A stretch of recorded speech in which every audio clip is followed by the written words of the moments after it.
हे गजानन गुरु के बेटा बेटियों, आप गजानन महाराज की जीवनी सुन रहे हैं। अब ये 9वें मणि को प्राप्त करने जा रहे हैं। जो 21 मणियों को प्राप्त करके भगवान गणेश का पूजन करेगा, गजानन महाराज का पूजन करेगा, उसे फिर कोई करने की जरूरत नहीं है।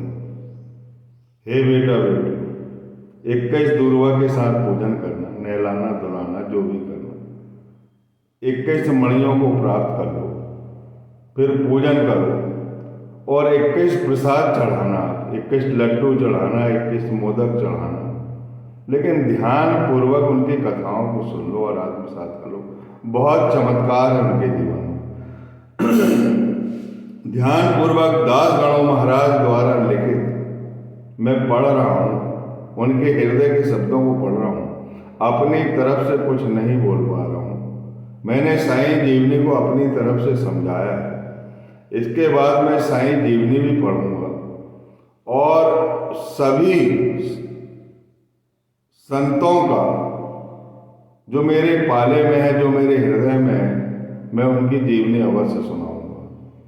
बोलिए सच्चिदानंद सदगुरु जग प्रतिपालक, भक्त प्रतिपालक, ब्रह्मांड नायक, महाराजाधिराज, योगी राज, पर ब्रह्म, सर्वसमर्थ, सेगांव निवासी गुरु गजानन महाराज की जय।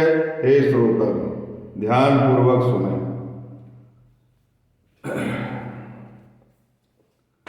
श्री गणेशाय नमः।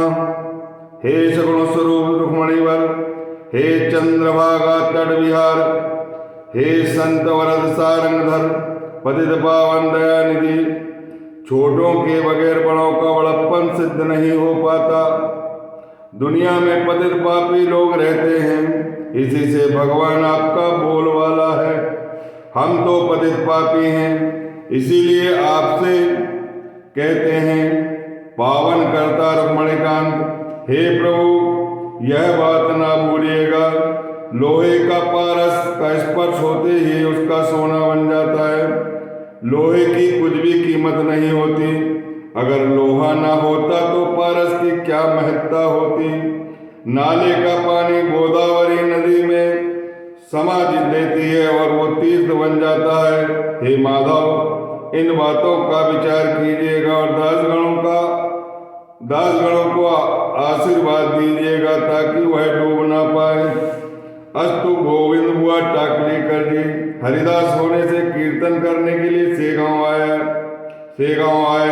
वहाँ एक पुराना शिव मंदिर था जिसका जीर्णोद्धार मोठे नाम के साहूकार ने किया था।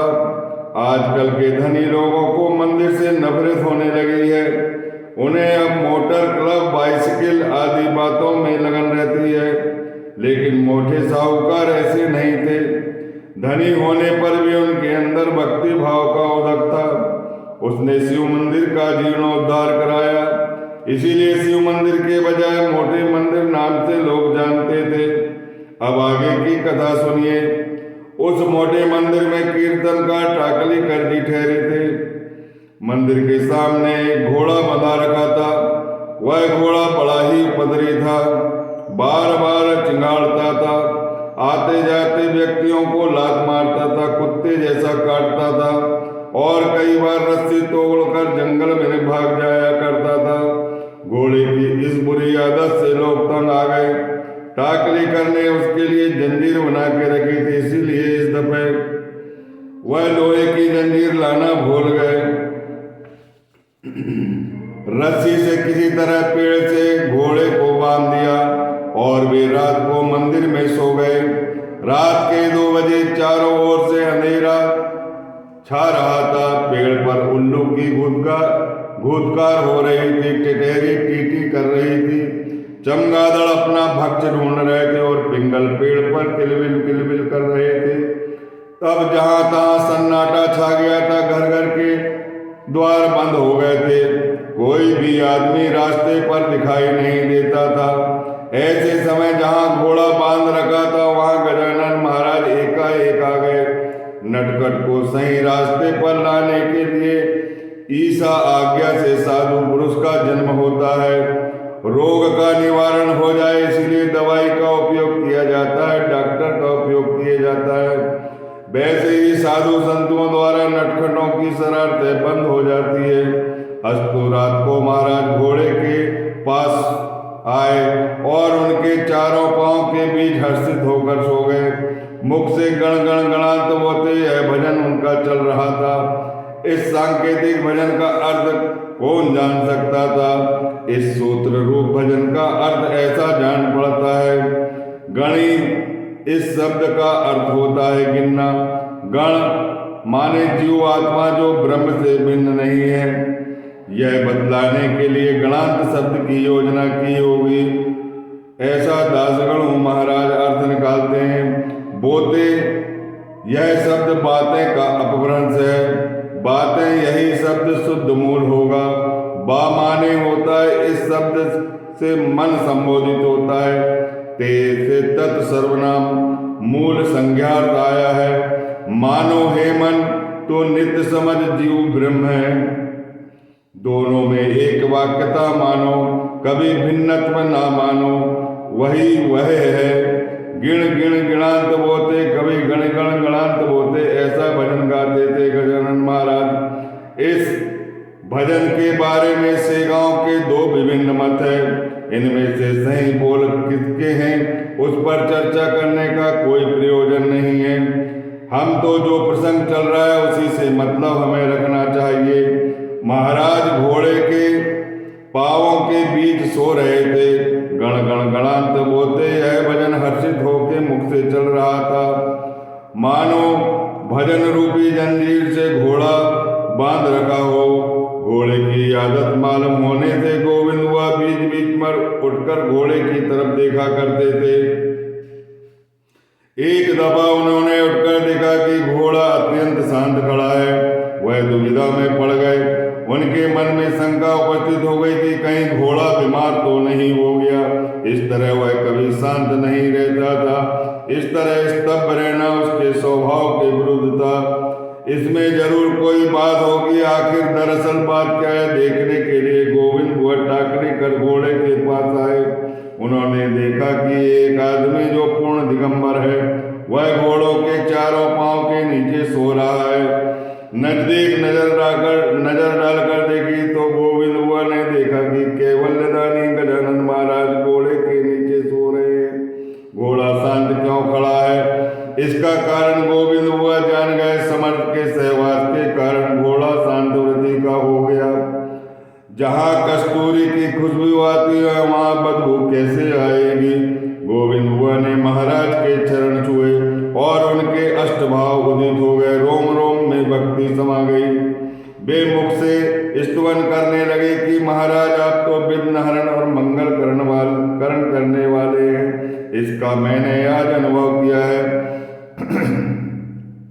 घोड़ा बहुत नटखट था। सब लोग उससे डरते थे। हे गुरु मूर्ति उसे सही रास्ते पर लाने के लिए आप खुद आए। इस तरह घोड़े की बुरी आदत कहाँ तक गिनी जाए। चलते चलते एकाएक छलांग मारता था, बीच में दुलतिया फटकारता था। महाराज इससे तंग होकर मैंने इसे बाजार में बेचना चाहा, लेकिन कोई भी इसे खरीदने के लिए तैयार नहीं हुआ। मैं इसे मुफ्त भी देने लगा तब भी कोई लेने वाला नहीं था। आखिर आपने इस पर दया दिखाई। अच्छा ही हुआ। हम जैसे कीर्तनकार का घोड़ा गरीब ही होना चाहिए, अच्छे स्वभाव का होना चाहिए। गडरिये के घर में बाघ कैसा पाला जाए। अस्तु महाराज की कृपा दृष्टि पड़ने पर घोड़ा बिल्कुल गरीब हो गया, बिल्कुल सीधा हो गया। जड़ जीवों का उद्धार करने के लिए तो महाराज का यहाँ आगमन हुआ। महाराज घोड़े की पीठ पर हाथ फेरते हुए बोले, हे दोस्त बुरी आदत छोड़ दो। तुम शंकर जी के सामने खड़े हो यह मत भूलो। बैल जिस तरह सिर झुकाकर मालिक का काम करता है वैसे ही तुम करना, किसी को तंग मत किया करना। ऐसे कहते महाराज निकल गए। कृपा दृष्टि से उन्होंने पशु में बदलाव कर दिया। दूसरे दिन बाड़ी में महाराज के दर्शन के लिए घोड़े पर गोविंद बुआ आए। घोड़े की बुरी आदतें से गांव के सब लोग जानते थे। घोड़ा मानो बुरी आदत का कोषालय था, इसीलिए सब उससे डरते थे। उसे बाड़ी में देखकर से गांव के लोग बोलने लगे, हे गोविंद बुआ, यह पीड़ा इधर क्यों ले आए? बाड़ी में औरत और बच्चे हैं, आपका घोड़ा सबको परेशानी में डाल देगा। गोविंद बुआ बोले, आपका कहना कल तक ठीक था, लेकिन महाराज की कृपा से अब घोड़ा बड़ा सयाना और सीधा हो गया है। उसने सारी बुरी आदतें छोड़ दी है। यह अब मेरा घोंगा अल्लाह मियाँ की गाय बन गया है। अब उससे डरने का कोई कारण नहीं है। गोविंद बुआ ने घोड़े को इमली के पेड़ के नीचे खड़ा किया और बिना बंधन के वह घंटों खड़ा रहा। हरी हरी सब्जियां वहां मौजूद थी, पर भी घोड़े ने इधर उधर मुंह नहीं फेरा। संत शक्ति महान रहती है, पशु भी उनकी आज्ञा का पालन करते हैं, उनकी आज्ञा को कभी भंग नहीं करते। झोपड़ी में गोविंद बुआ ने महाराज का स्तुति गान शुरू कर दिया। हे अचिंतनीय रूप प्रभु, जगत रूपी तेरी प्रतिकृति को कोई पहचान नहीं सकता। खल कितना भी गया बीता क्यों ना हो, तुम्हारी कृपा से सन्मार्ग पे आ ही जाता है। तुम्हारे सामने पृथ्वी के रत्नों के तेज और स्वर्ग के चिंतामणि तक फीके पड़ जाते हैं। तुम अपना वरद हस्त अविलंब रखो। ऐसी स्तुति करके महाराज का कृपा आशीर्वाद पाकर गोविंद बुआ घोड़े पर बैठकर टाकली ग्राम के लिए प्रस्थान कर दिया। से गांव में हर रोज मन में कुछ कामना रखकर बहुत लोग आते जाते रहते थे। उनमें बालापुर के 2 सज्जन मन में कुछ कामना रखकर महाराज के दर्शन के लिए आए। मार्ग में चलते चलते वे आपस में बोले कि अगली दफे जब आएंगे महाराज के लिए मन्नत करके महाराज के लिए गांजा लेकर आएंगे, क्योंकि गांजा से उनको बहुत प्रेम है। महाराज जो चीज वस्तु चाहते हैं वह अगर हम उन्हें अर्पण करेंगे तो वो उनकी कृपा हम पर अवश्य होगी और वो हम पर प्रसन्न हो जाएंगे। और लोग महाराज के लिए बर्फी खोआ पेड़ा लाते हैं, हम तो उनके लिए गांजा लाएंगे। एक दूसरे से बोलते कि यह बात भूल ना जाए, गांठ बांध कर रख लो। अगली दफा वे महाराज के दर्शन के लिए आए, लेकिन गांजा लाना भूल गए। महाराज के चरणों पर माथा रखते ही उन्हें याद आई और फिर कहने लगे कि अगली दफा अब आएंगे तो नहीं भूलेंगे और दुगना गांजा लेकर आएंगे। ऐसा मन में तय करके महाराज का दर्शन लेके वो घर वापस चले गए। अगली दफा फिर आए, लेकिन उनसे वही कृति हुई, वैसा ही हुआ, गांजा लाना फिर भूल गए। नीचे सिर झुकाकर वे महाराज के सामने बैठ गए। उनकी तरफ इशारा करके महाराज भास्कर पाटिल से बोले कि दुनिया की यह अजीब रीति देखो, ना भूलने की गांठ बांधकर भी लोग इच्छित चीज लाना भूल जाते हैं। जात से ब्राह्मण होकर भी अपना वादा पूरा नहीं करते। ब्राह्मण के मुख से निकला हुआ शब्द कभी व्यर्थ नहीं जाना चाहिए। चांडाल तो इस सत्य को नहीं जानते।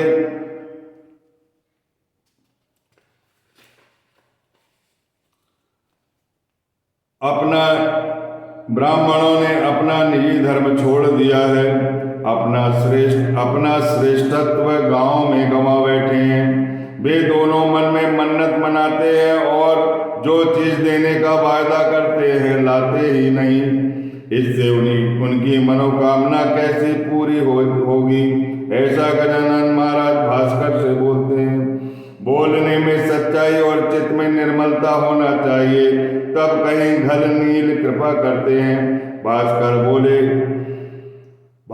को बोले हुए शब्द उनके दिल में चुभे। वे कौतूहल से देखने लगे और मन ही मन में सोचने लगे, महाराज हमारे मन की बात जान गए। वे सचमुच अंतर्ज्ञानी थे। जगत चक्षु गजानन महाराज सूरज जैसे तेजस्वी थे। हमने जो मन्नत की वह महाराज जान गए। अब हम ऐसा करेंगे कि सेगांव जाकर गांजा लाते हैं। ऐसा विचार करके वे उठ गए और बाहर जाने लगे। तब महाराज बोले, अब बासी कड़े में उबाल लाना अच्छा नहीं है। मुझे गांजे की जरूरत नहीं है, ना ही मैं गांजे के लिए तरस रहा हूँ। अब बाजार में मत जाना। उक्ति और कृति एक सी होना चाहिए, यह ध्यान में रखो। लवार की मन्नत कभी पूरी नहीं होती, इस बात का निरंतर ध्यान रखना चाहिए। तुम्हारा काम जब हो जाएगा तब इच्छा हो तो गांजा लाना। अगर अगले हफ्ते में तुम्हारा काम हो जाएगा, अगले हफ्ते तक तुम्हारा जो मन में है वो काम हो जाएगा, उसकी चिंता मत करो। अगर तुम्हारा काम हो गया तो यहाँ 5 हफ्ते नियमित रूप से आओ। ऐसे गजानन महाराज ने उन ब्राह्मणों से कहा, क्योंकि यहाँ साक्षात कर्पूर गौरम जो है, जिनकी कृपा से कुबेर धनपति बन गया, शंकर जी का दर्शन करके जाओ। गांजा लाना ना भूलो, क्योंकि परमार्थ में साधक को मिथ्या वचन नहीं बोलना चाहिए। यह अमृत वाणी सुनकर वे दोनों महाराज के चरण पर नतमस्तक हुए। शंकर जी के दर्शन करके फिर अपने गांव बालापुर वापिस हो गए। जैसा महाराज ने कहा, अगले हफ्ते उनका पूरा काम हो गया। उन्होंने गांजा महाराज को अर्पण करके अपनी मन्नत पूरी की। हे श्रोतागण, उस बालापुर ग्राम की एक और कथा सुनिए। बालकृष्ण नाम का एक रामदासी बालापुर में थे। उनकी पत्नी का नाम पुतलाबाई था। दोनों भगवत भक्त थे। प्रति साल पैदल चलकर सज्जनगढ़ को जाने का उनका नियम था।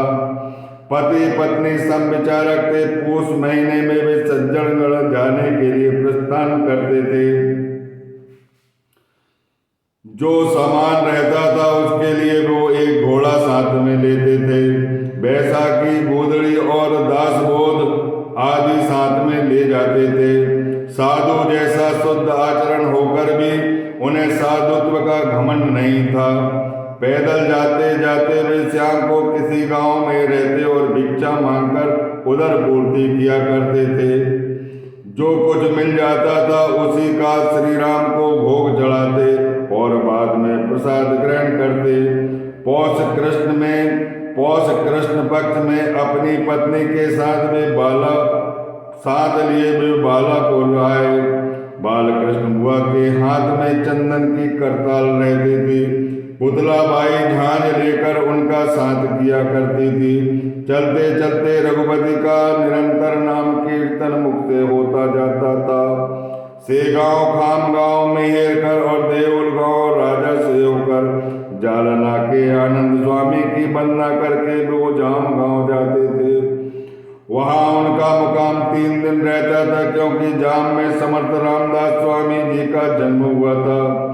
आगे द्यूरा आकर गोदावरी नदी को बंधन और स्नान करते। फिर भीड़ आम्बे जोगाई होकर बलेश्वर स्वामी के दर्शन के लिए मोहोरी जा आते। डोमगांव तो स्वामी के पट से कल्याण का निवास था। नरसिंहपुर, पंडरपुर, नातेपुर, सिंगड़ापुर, बाई और सतारा इस मार्ग से सज्जनगण आते। नौमी के उत्सव के दिन माघवदी प्रतिपदा को वे सज्जनगढ़ पहुँचते। बालकृष्ण बुआ यथाशक्ति ब्राह्मणों को भोजन करा के अन्नदान किया करते थे। वे सचमुच रामदासी जान पड़ते थे। ऐसे असली रामदासी आगे चलकर निर्माण होना कठिन है। दास नवमी का उत्सव समाप्त होते ही वे दोनों आए। मार्ग से वापस आते थे। जिस मार्ग से जाते थे उसी मार्ग से वापस आते थे। इसी तरह का क्रम कितने ही दिन चल रहा था। अब उनकी उम्र 60 साल की हो चुकी थी। माघवदी द्वादशी को वे बालापुर वापस जाने के लिए सज्जनगढ़ से निकल पड़ते थे। अस्तु एकादशी को बालकृष्ण बुआ समर्थ समाधि के पास बैठे थे। आंखों से अश्रुधारा बह रही थी। मुख से कोई शब्द नहीं निकलता था। कुछ पल स्तब्ध रहकर वे बोले, हे समर्थ रामदास स्वामी, हे गुरुराज, पुण्यवंत, मेरा शरीर अब विकलांग हो रहा है। मुझसे पैदलवारी करना अब नामुमकिन है। यदि किसी वाहन का उपयोग करके यहाँ आऊं तो भी मैं नहीं आ सकूंगा। यहाँ आने का नियम आज तक निपटा रहा, अब इसमें खंड पड़ जाएगा। परमार्थ करने के लिए शरीर तंदुरुस्त होना चाहिए, तब तो कुछ परमार्थ हो पाता है। हे स्वामी, आप मेरी माता है, अब सब बातें नहीं कहना चाहिए क्योंकि आप सारी बातें जान सकते हैं। इस तरह से प्रार्थना करके वह सो गया और प्रभात के समय उन्हें स्वप्न आया। स्वप्न में रामदास स्वामी उसे बोले कि अरे तुम निराश मत होना, अगर शरीर दुर्बल हो जाने से तुम यहाँ ना आ सकोगे कोई हर्ज की बात नहीं, मेरी कृपा तुम्हारे ऊपर सदा बरसती रहेगी। जब मेरा उत्सव बालापुर में करो तो मैं नवमी के दिन तुम्हें दर्शन देने अवश्य आऊँगा। मेरा यह कहना सत्य मानना। साधक को जहाँ तक हो सके वहाँ तक परमार्थ करना चाहिए। महाराज का स्वप्न में आदेश पाकर बालकृष्ण बुआ अति प्रसन्न हुए और पत्नी के साथ बालापुर वापिस आ गए। अगले साल माघ मास में बालापुर में क्या हुआ, अब इस कथा को प्रेम पूर्वक सुनिए। माघ बग प्रतिपदा को बालापुर में बालकृष्ण बुआ ने समर्थ का उत्सव प्रारंभ किया। दिन में दास बोध का पारायण और दोपहर को ब्राह्मण भोजन, शाम को धूप आरती और रात को हरि कीर्तन, ऐसा कार्यक्रम निर्धारित होकर संपन्न हो रहा था। स्वामी समर्थ कैसे आएंगे, ऐसा विचार बालकृष्ण बुआ मन में बार बार आता था। वह स्वप्न की घटना उनके मन में गूंजती रहती थी। गांव में होने वाले इस उत्सव में लोगों की आर्थिक और शारीरिक मदद मिलती थी। इस तरह बड़े उत्साह के साथ बालापुर में उत्सव संपन्न हो रहा था। 9वें दिन दोपहर को अघटित घटना घटी। नवमी के दिन दोपहर को श्री गजानन महाराज स्वयं उपस्थित हो गए। बालकृष्ण बुआ के घर में राम का अभिषेक चल रहा था। गजानन महाराज को वहां उपस्थित देखकर सभी आश्चर्यचकित हुए, अचंभे में पड़ गए और लोग यजमान से बोले कि तोरा करो, दास नवमी के शुभ अवसर पर गजानन महाराज पधारे हैं। बालकृष्ण बुआ बोले कि इस अवसर पर महाराज आए, अच्छा ही हुआ। आज मेरे घर संत चरण की धूल लग गई, लेकिन आज समर्थ रामदास स्वामी का स्वप्न के अनुसार राह देख रहा हूँ जो सज्जनगढ़ में रहते थे। वे मुझसे बोले थे कि नवमी को जरूर आऊँगा। समर्थ की वाणी कभी मिथ्या नहीं होती, इसमें कोई संदेह नहीं। यहाँ स्वामी गजानन महाराज द्वार पर खड़े होकर जय जय रघुवीर समर्थ कहकर श्लोक बोलने लगे।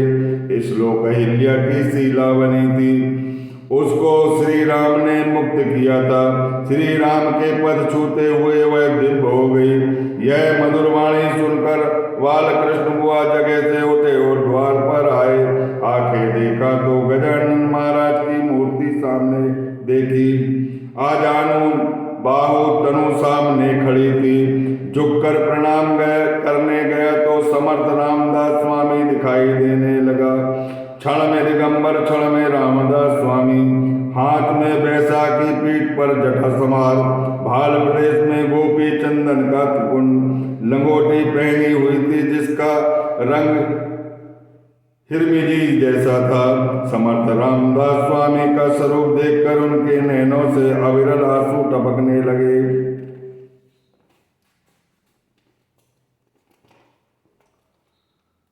दूसरे क्षण में समर्थ रामदास स्वामी के बजाय गजानन महाराज दिखाई देने लगे। समर्थ स्वामी न दिखने से वो निराश होते, उसी वक्त समर्थ के दर्शन होते।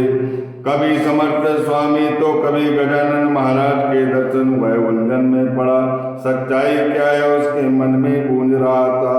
उनकी यह विकल अवस्था देखकर गजानन महाराज बोले कि समर्थ दर्शन न होने से नाराज मत होना, मैं ही तुम्हारा समर्थ रामदास हूँ। मुझे पहले मेरा ही स्थान सज्जनगढ़ पर था, अब मैं सेगांव में आकर ठहरा हूँ। सज्जनगढ़ में मैंने वादा किया था कि दास नवमी को तुम्हारे यहाँ जरूर आऊंगा। मैंने तुमको स्वप्न में कहा था, यह बात सच है कि नहीं, तुम इसका स्मरण करो।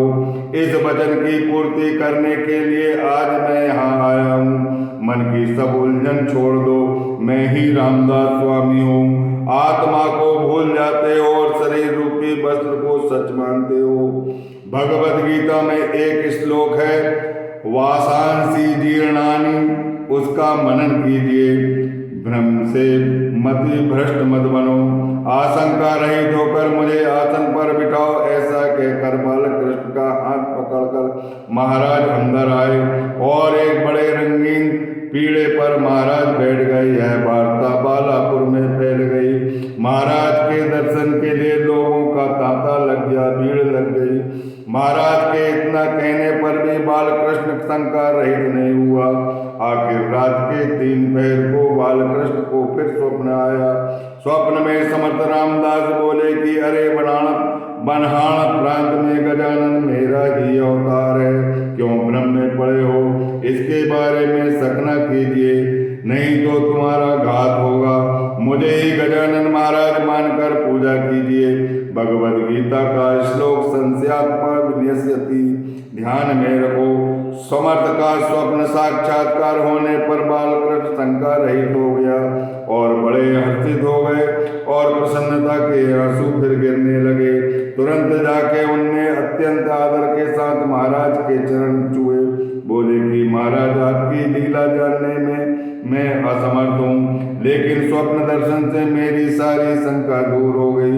मेरा नवमी का उत्सव पूर्ण हुआ, फल द्रुप हो गया, उसमें कोई त्रुटि नहीं रही। मुझ जैसे बालक पर कृपा होने से कृतार्थ हो गया हूँ। वह आगे चलकर बोला कि कुछ दिन बालापुर में रहने की कृपा कीजिए। उस पर महाराज ने उत्तर दिया कि अब मैं यहाँ नहीं रहूँगा, कुछ दिन बाद फिर बालापुर आऊँगा। भोजन के बाद महाराज सेगांव चले गए। रास्ते में जाते किसी ने नहीं देखा। वे वायु वेग से अंतर ध्यान हो जाते हैं और पल भर में सेगांव पहुंच जाते हैं। स्वास्थ्य श्री दास गणों विचरित है गजानन विजय नाम का ग्रंथ भाविक को सुख प्रदान करे, यही दास गणों की इच्छा है। बोलिए सर्व समर्थ गजानन गुरु महाराज की जय। ये 9वां अध्याय समाप्त हुआ। 9वां मणि आपने हृदय में पिरोया है। इस तरह 21 मणि पिरोने के बाद गणेश भगवान की पूजा करना, 21 दूर्वा चढ़ाना और 21 का फलों का प्रसाद बांटना, आपका कल्याण निश्चित है। बोलिए समर्थ गुरु गजानन महाराज की